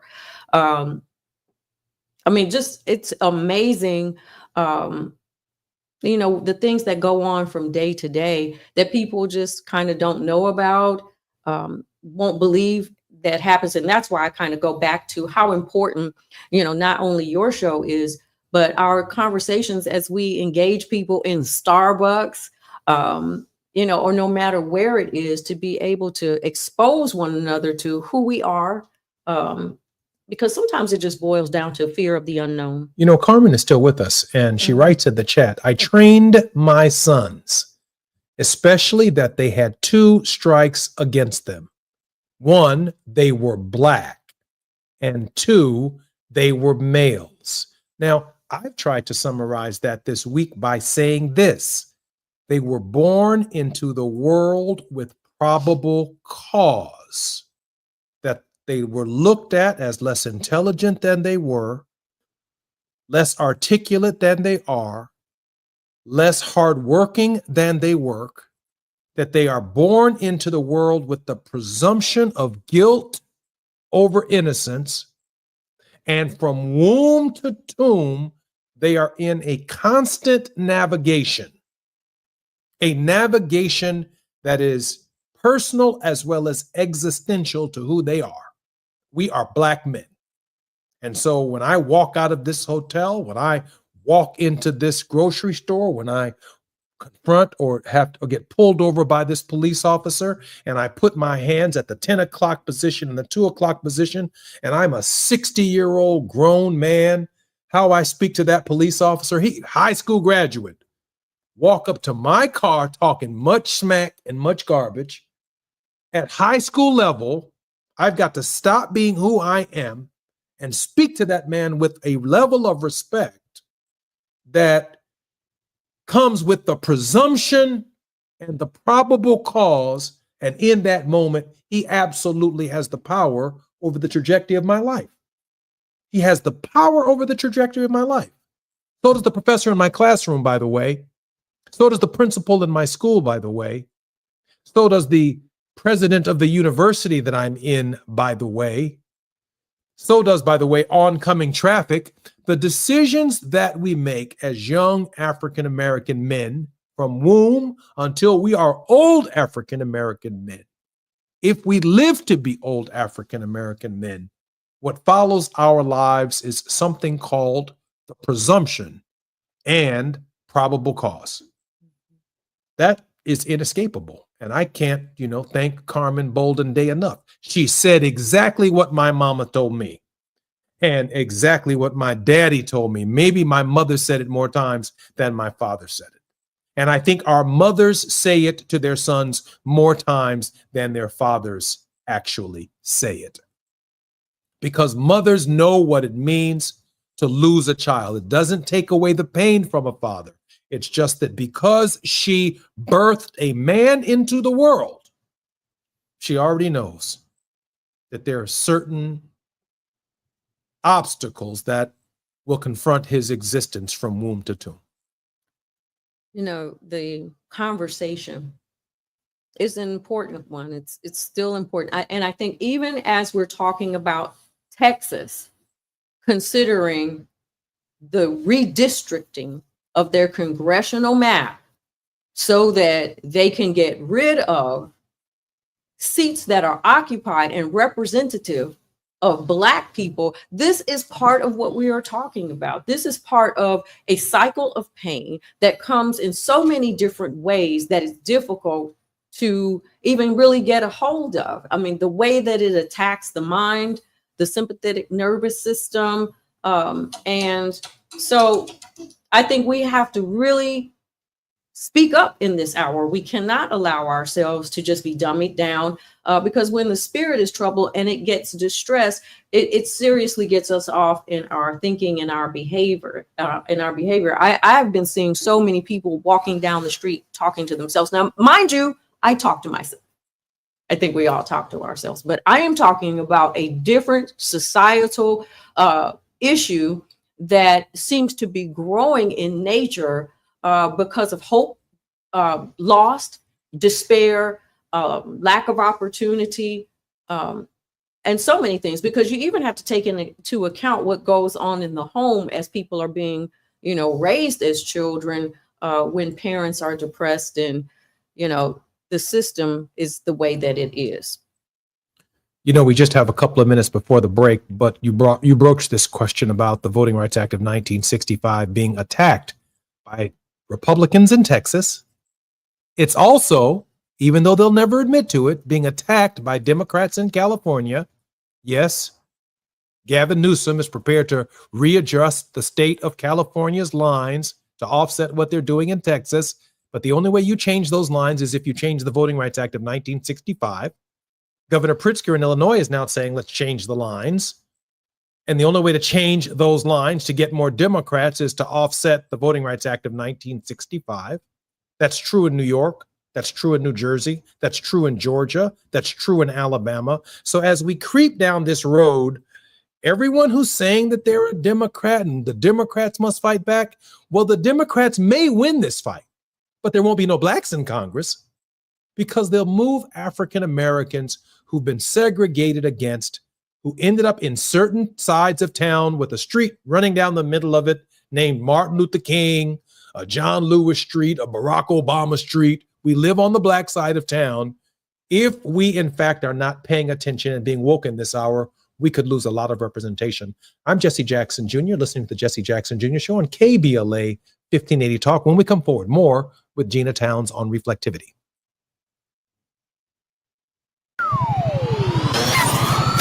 KBLA Talk 1580 is an intervention. When we come forward, includes you. KBLA Talk 1580, turning pain into power. I'm Amber Payton with BIN News Now. Black New York City Mayor Eric Adams is vetoing a city council bill that would decriminalize illegal street vending. It's all about votes. That's all. I think sometimes that's to get votes. New Yorkers have had mixed reactions, with some supporting the move and others worried about street overcrowding. Shannon Sharp and Chad Ochocinco Johnson are being sued for $20 million over false claims made on their Nightcap podcast. Jamelina Tillman, who attended an Usher concert, says they wrongly claimed she was married and divorcing. Tillman, who is single, says the false story damaged her reputation, and despite reaching out, the claims were never corrected. And Maryland is launching Longevity Ready Maryland to support its growing senior population. Black Governor Wes Moore says the plan brings together state agencies, communities, and private partners to build a stronger care system as federal aid declines. Get BIN News Now on demand 24/7 on the iHeartRadio app. Spending 2 hours staring at the back of someone's bumper isn't the best way to end your day. So Jack in the Box is giving you a bonus with their new Bonus Jack Combo. Fries, a drink, and a burger with your choice of 1, 2, or 3 patties, starting at just $4.49. Get so much more. This is the KBLA Sports Minute with Ray Richardson. The Chargers may have made some progress in finding a backup quarterback behind Justin Herbert. Trey Lance, the number 3 pick in the 2021 NFL Draft, was the main story Thursday night in the Chargers' 34-7 preseason win over Detroit in the Hall of Fame game in Canton, Ohio. Lance completed 13 of 20 passes and threw for 2 touchdowns. This is a very important summer for Lance. The Chargers are his third team since he was drafted by San Francisco. Chargers coach Jim Harbaugh is giving Lance another chance. At the moment, Lance is making the most of his opportunity. The Rams play their preseason opener August 9th against Dallas at SoFi Stadium. The LA Sparks are back in action tonight at Seattle. The Sparks have been playing much better lately in the WNBA. They are 6-2 in their last 8. The Dodgers are at Tampa Bay tonight. The Angels are home against the Chicago White Sox. No debates, no speculation, just the info you need. That's your KBLA Sports Minute. I'm Ray Richardson. More news, opinions, and conversation when we come forward on KBLA Talk 1580.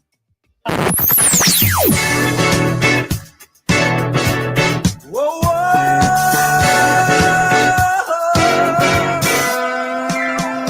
This is KBLA Talk 1580. Talk radio.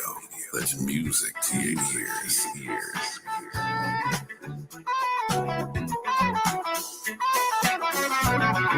We're unapologetically progressive.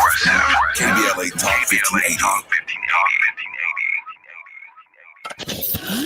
We've got a lot to talk about. I'm Reverend Gerald, the life coach. Is someone you love struggling with addiction and mental illness? Is improving your family's health important? Want to leave a legacy that your family can grow? Are you ready to enhance your perception of life experiences? Then wake up weekends at 7 a.m. with Urban Family Focus and get the wisdom, opportunity, resources, and motivation to live your best life. Join the conversation on Urban Family Focus Saturday and Sunday at 7 a.m. Unapologetically progressive. KBLA Talk 1580. We've got your black.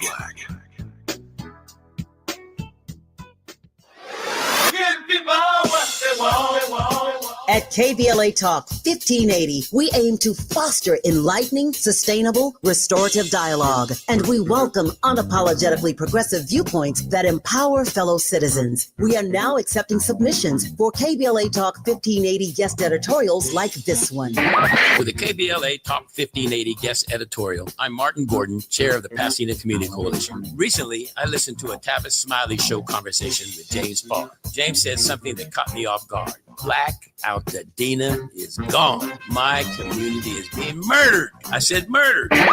All you have to do is go to our website homepage at kbla1580.com and click on the icon that says KBLA Guest Editorials to learn more about our editorial standards and content submission guidelines. As long as the topic aligns with our mission, we are happy to review your submission and consider it for broadcast. We can't make any promises, but we want to amplify progressive perspectives that are community-focused and solution-oriented. So go to KBLA1580.com right now to download all the information you need about our guest editorials. At KBLA Talk 1580, we've got your black. Well, thank you. Yeah.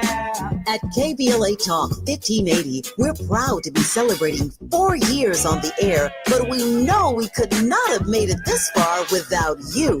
We work hard every single day to curate conversations that will enlighten, encourage, and empower you. So, from all of us at KBLA Talk 1580, a big thank you for your love and support. You don't know how much you mean to me.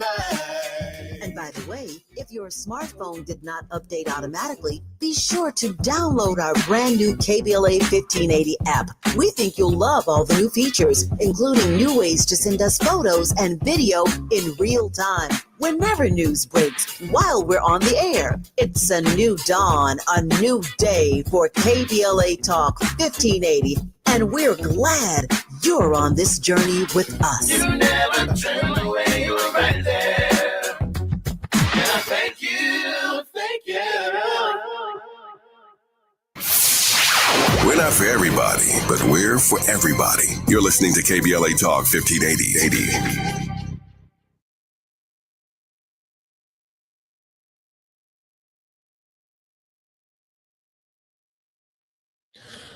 I'm Jesse Jackson Jr. Welcome forward to the Jesse Jackson Jr. Show on KBLA Talk 1580. This is Fat Meat Fridays and Reflectivity with Gina Towns.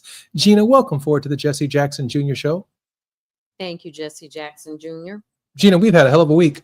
Yes, we have. There was so much fat meat. And one thing about the Fat Meat Fridays is that we want to have it be able to sizzle while it's cooking. And hopefully you can cut away enough of the fat so that you can end up with a lean piece of meat.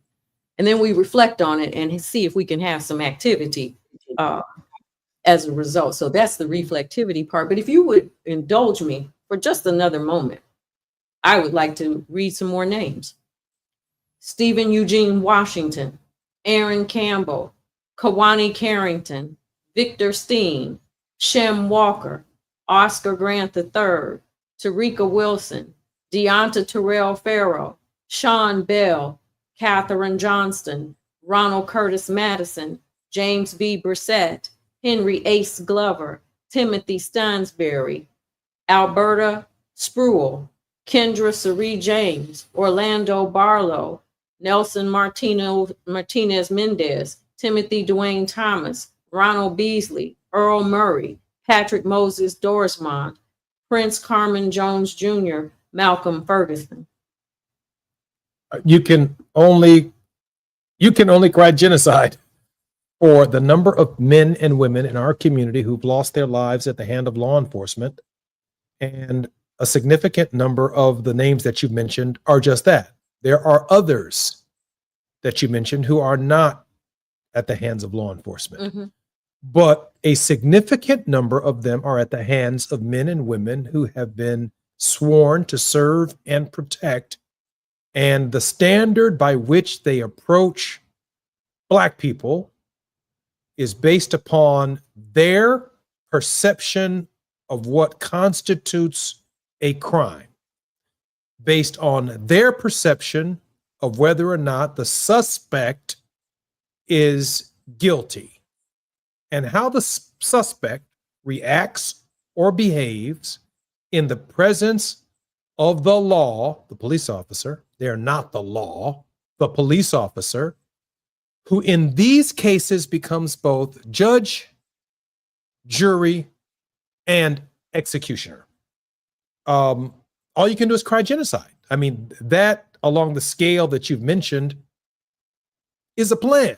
Now, Abraham Lincoln said in his speech to the Sanitary Fair that it was impossible to imagine, for example, the court, which was supposed to be a separate branch of government, the House of Representatives and the Senate, another separate branch of government, the White House, another separate branch of government, and, for example, the states and the governors themselves, a separate branch of government, that even though they have not been in the same room at the same time meeting, if everyone walks out of their respective homes with a piece of wood and the corners are perfectly carved, and when they put the four pieces of wood together from the courts, from the Congress, from the presidency, and from the governors, when they put the four pieces together, it forms a perfect frame.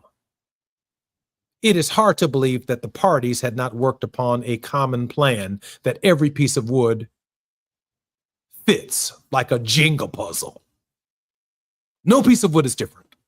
No corner is different. A perfectly framed house.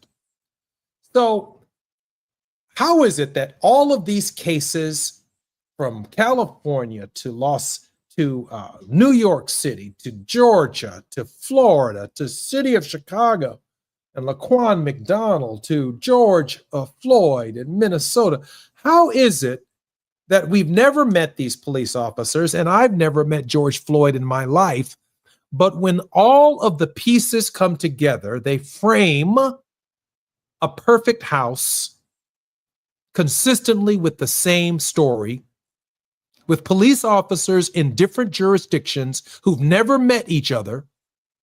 And while the facts of the case themselves may differ, the fact of the matter is the result is always the same. It is hard to imagine that they've not all agreed upon a common plan. So what's the common plan? First, from womb to tomb, there is a presumption that Negro right there is guilty. I don't even know his name. He's guilty. He's gonna run. The second is the probable cause standard, the reason for the police interaction in the first place. That, in every case, frames a perfect house. Gina? You know, there is a phrase that sometimes things are so sad that you have to joke about them, but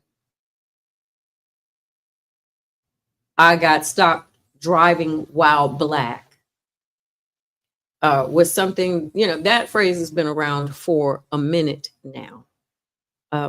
It speaks to the fact that there's a conscious level that are biased, and we have to go ahead and call it what it is, an ever-present hate that persists within our country, persists within people and mankind.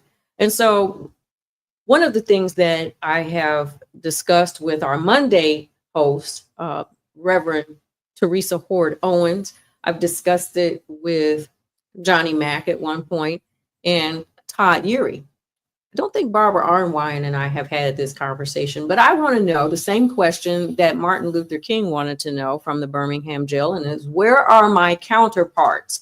Jesus does not cut off his arm and throw it over to this denomination or a leg into this denomination. He is one body, and he is the head of the body. And so for everybody running around here wondering why there is an apostasy with younger generations when it comes to God and things that are spiritual and how we treat one another, and at least a standard by which we would do that. We still are in segregated churches, although a lot of churches have changed and a lot of churches are growing in that. But I need for people to understand that it is high time that we challenge the powers that be. For those people who say that they believe, why are there still things that separate us when God is not separated? And Jesus is not separated. If you want to believe in Gandhi, Gandhi was not separated. I mean, in fact, he even said, I like your Christianity, but I don't like your Christians. And so as we look at ourselves as a nation, it really, we need to call ourselves to a moment of reflection. Oh, absolutely, we do. And that reflection includes recognizing that what we all have in common is who we are. What we also have in common is the reaction created when we come into contact with other selves. What we also have in common is the legal standard by which we are determined pre-judgment. That means before, judge, there's a judge involved, prejudgment or prejudice. Prejudgment, prejudice, prejudice. Prejudice comes from the word of prejudgment. And then there's post-judgment, after the judgment. I'm Jesse Jackson Jr. You're listening to the Jesse Jackson Jr. Show on KBLA Talk 1580. When we come forward, more of Reflectivity with Gina Towns. A safe place to go loud. A great place for progressive politics. KBLA Talk 1580. Fatherhood includes being present during pregnancy, delivery, and beyond, supporting your partner and advocating for your baby's health. Black fathers play a key role in reducing maternal and infant health inequalities. Join the free AIM Fatherhood Program and make a difference. Visit blackinfantsandfamilies.org/fatherhood. If you love to travel, Capital One has a rewards credit card that's perfect for you. With the Capital One Venture X card, you earn unlimited double miles on everything you buy. Plus, you get premium benefits at a collection of luxury hotels when you book on Capital One Travel. And with Venture X, you get access to over 1,000 airport lounges worldwide. Open up a world of travel possibilities with the Capital One Venture X card. What's in your wallet? Terms apply. Lounge access is subject to change. See CapitalOne.com for details. Small businesses are the heart of America. But you don't have to go it alone. As the nation's largest nonprofit resource of expert business mentoring, SCORE has helped millions of entrepreneurs build their businesses for free. Get the connections, education, and guidance you need with SCORE. We're ready to help. Find a mentor today at score.org. KBLA Talk 1580. We've got a lot to talk about. KBLA Talk 1580, connecting you with services and solutions. LA County's new Justice Care and Opportunities Department, or JCOD, is here to support justice-involved individuals and their families. The JCOD Support Center is now taking calls at 1-833-LACJCOD. That's 1-833-522-5263. Available 7 days a week from 6 a.m. to 11 p.m., the Support Center is your one-stop shop for re-entry issues and court support. They offer court reminders, connections to local services, transportation assistance for housing, court appearances, and childcare. The JCOD hotline provides personalized help to connect you with services that you need. And don't forget to check out justiceconnect.org for more information. Remember, it's free and available every day at 1-833-522-5263. This is a community call to action from KBLA Talk 1580. Lena Bloom for the Bail Project. Imagine you're stuck in a jail cell and you can't afford bail and someone offers you a way out. Just plead guilty and you can go home and kiss your kids goodnight. What do? What thousands have. You plead guilty whether you are or not. Cash bail makes poverty a crime. That's why the Bail Project helps those who can't afford it while fighting to end cash bail. Because freedom should be free. Brought to you by the Ad Council. My ride smells just right, just right, just right, just right. Y'all gotta try that Febreze car. Just right, just right, just right. Yeah. La la la la la. With up to 40 days of consistency. All over Febreze car clips right on your vent. You know my car's my happy place. Keep that smile on my face. When it smells just right, just right, just right. Yeah. Breathe happy Febreze. La la la la la. Broadcasting live from Leimert Park, USA. Welcome back to your home for unapologetically progressive radio, KBLA Talk 1580.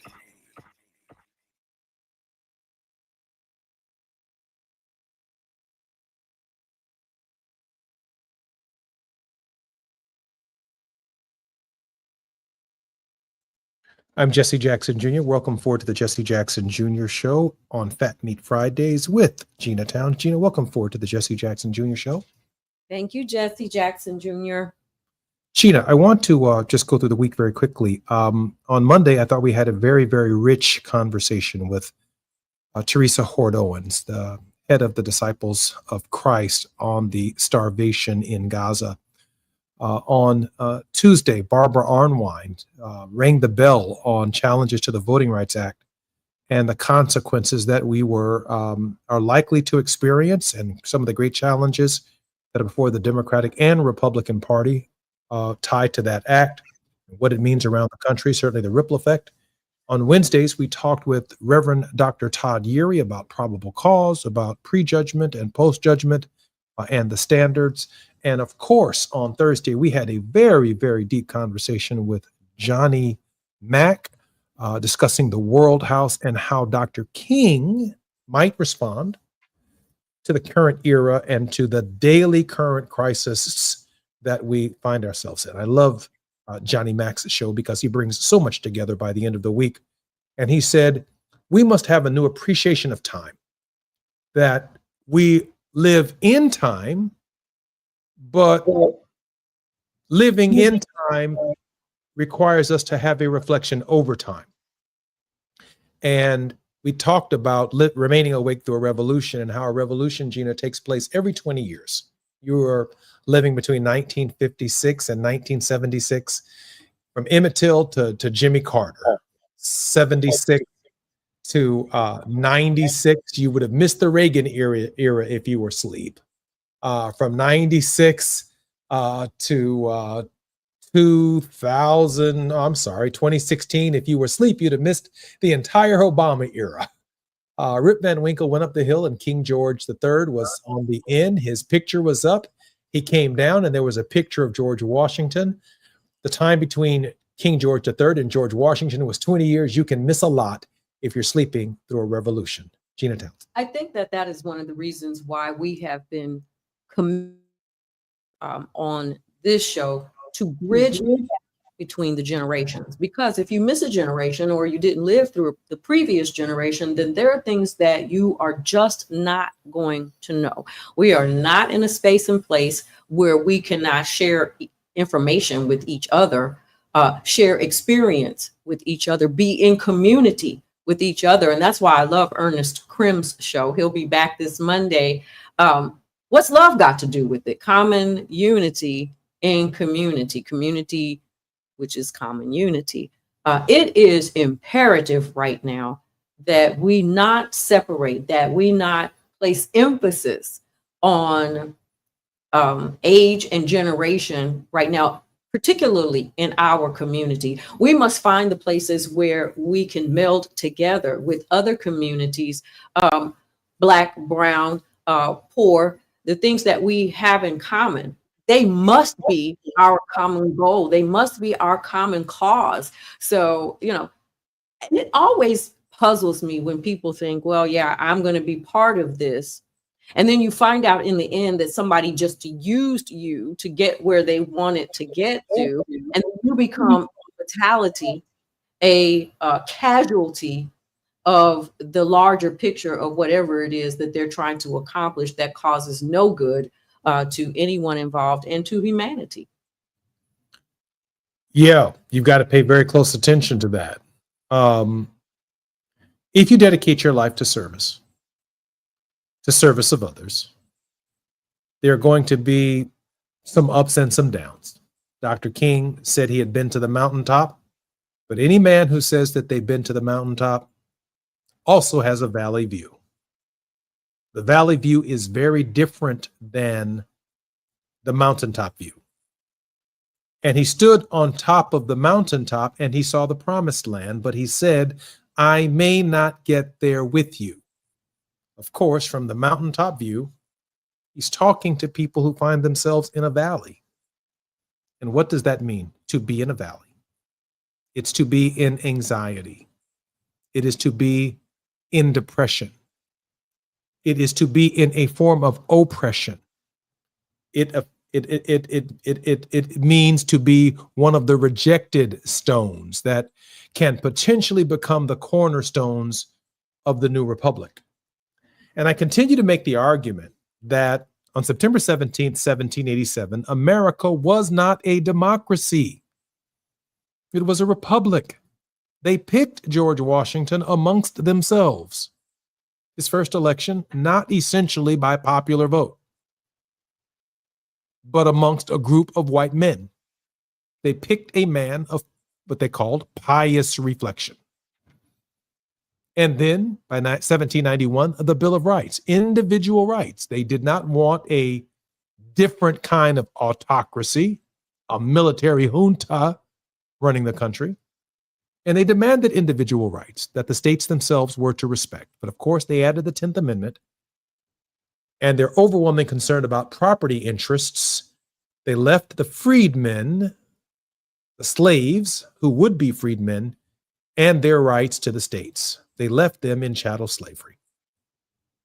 But it is the Negro and his and her history that is responsible for the 13th, 14th, 15th, 19th, and 26th Amendments to the Constitution. We are responsible for democracy. Democracy is not the natural instinct of Democrats or Republicans. They are so in love with themselves, so interested in the preservation of their brands, that they don't have a problem with zero blacks in state legislatures. Long as Democrats and Republicans get to fight it out on their terms, they don't have a problem with zero blacks in Congress. So now Jasmine Crockett, effective yesterday, no longer lives in her congressional district. Under the state of Texas's plan, one of our most vocal voices in the Congress of the United States now has her home drawn into a very different congressional district that may, in effect, make it impossible for her in the next election to even return to the Congress of the United States. Now, if they can go state by state, Democrats and Republicans, and take people's homes out of congressional districts and draw mealy-mouthed people's homes into congressional districts, you can end up with some blacks that you won't even recognize, singing uncertain tunes, giving uncertain speeches, never reflecting upon our history, never singing the Negro National Anthem, all three verses. They're going to miss it all. And Johnny Mack said, Gina, that we are sleeping through a great revolution. So as we, what comes to mind is, as you are talking, the whole purpose of Fat Meat Friday is to put the fat meat in this skillet. And as I said earlier, the reflectivity part of it is we've done some reflecting this week, and now we need some activity. So let's challenge ourselves to do some Zoom calls, do some FaceTime calls. Call your mom and your dad, call your aunts and uncles, call your brothers and sisters. Let's get a family Zoom call going. Let's get some neighbors involved and have some conversations. Pastors, let's, get to a meaty message and let's endeavor to go to church. Let's endeavor to get involved with a community organization where we can have community. These things are really important right now. No man is an island, and we cannot be unto ourselves at this particular point in time. We are going to have to be unified. We're going to have to come together. We're going to have to reach out. And sometimes that's not easy because there's so many distractions. We have purposely, in my mind, been divided, and social media does it. We don't go out as much as we used to and come in contact with one another, but we are at a place in time where we must communicate. Gina, congratulations, and thank you very much for this wonderful Fat Meat Friday and a great week on the show. Well, we owe it all to you and your voice. Thank you for your voice. And you certainly have gotten a lot of accolade with the things that you have done, said. We appreciate you, Jesse, and we wish you well in all of the current endeavors you're in. I'm Jesse Jackson Jr. You're listening to the Jesse Jackson Jr. Show on KBLA Talk 1580. When we come forward, it will be Monday, and I will be back in Chicago.